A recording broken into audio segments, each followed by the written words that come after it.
पठन पाठन की आज की कक्षा में हम पढ़ेंगे व्याकरण का सबसे महत्वपूर्ण पाठ यानी कि व्याकरण का सबसे महत्वपूर्ण विषय पत्र लेखन। आज मैं आपको पत्र लेखन की कुछ बारीकियां समझाऊंगी जिनसे आप अच्छे से अच्छा पत्र लिख पाएंगे और अच्छे से अच्छे नंबर ले पाएंगे। आपके पेपर में यह 5 नंबर का आता है। चलिए शुरू करते हैं आज की कक्षा।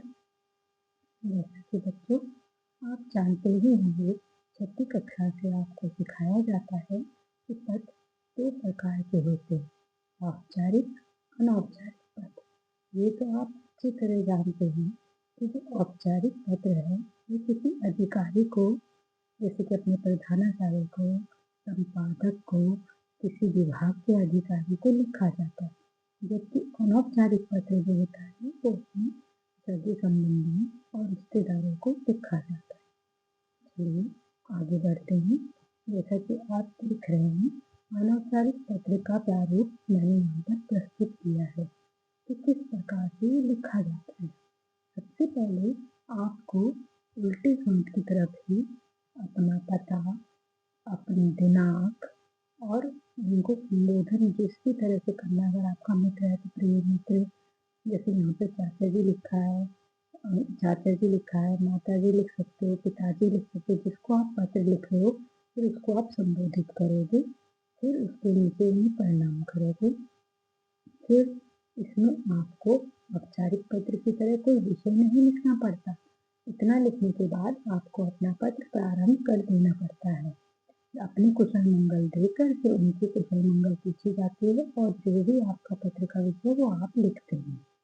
और अंत में उल्टे हाथ की तरफ ही आप अपना नाम और अपना पता लिखते हैं। ठीक है बच्चे, देखिए एक और नमूना लिखा है यहाँ पर अनौपचारिक पत्र का। यह भी आप चाहें तो इसे भी पढ़ सकते हैं और समझ सकते हैं कि किस प्रकार से अनौपचारिक पत्र लिखा जाता है। मित्र को नए शहर की जानकारी देते हुए यहाँ पत्र लिखा गया है।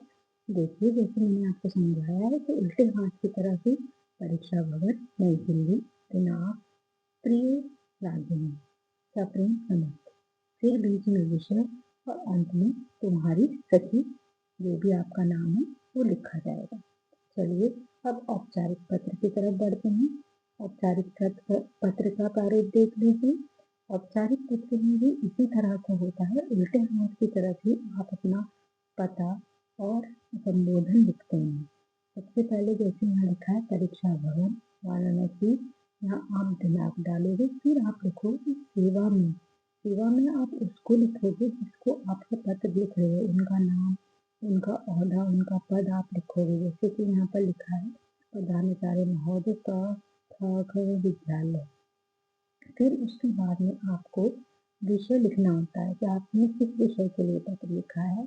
फिर महोदय या महोदया मान्यवर लिख के तो सविनय निवेदन है कि बाद में आप जो भी पत्र में लिखना चाहते हैं वो लिखेंगे और जब आप उसका समापन करेंगे तब उल्टे हाथ की तरफ ही आपकी अच्छी कृपा होगी। आपका आज्ञाकारी या आज्ञाकारिणी शिष्य अपनी कक्षा, अपना अनुक्रम लिखेंगे।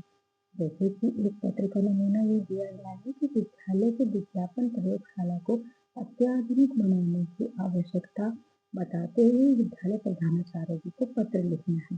तो इसी तरह से देखोगे तो उल्टे हाथ की तरफ ही परीक्षा भवन, नई दिल्ली, दिनांक, फिर सेवा में प्रधानाचार्य महोदय, आवास संस्कृत, आवास स्कूल, साकेत, नई दिल्ली, फिर विषय लिखा हुआ विज्ञान प्रयोगशाला को आधुनिक बनाए जाने हेतु प्रार्थना पत्र।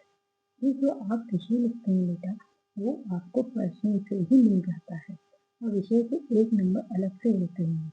इसी प्रकार अगर आप इन सभी बातों का ध्यान रखते हुए अपना पत्र लेखन करते हैं तो आप 5 में से 5 नंबर प्राप्त कर सकते हैं।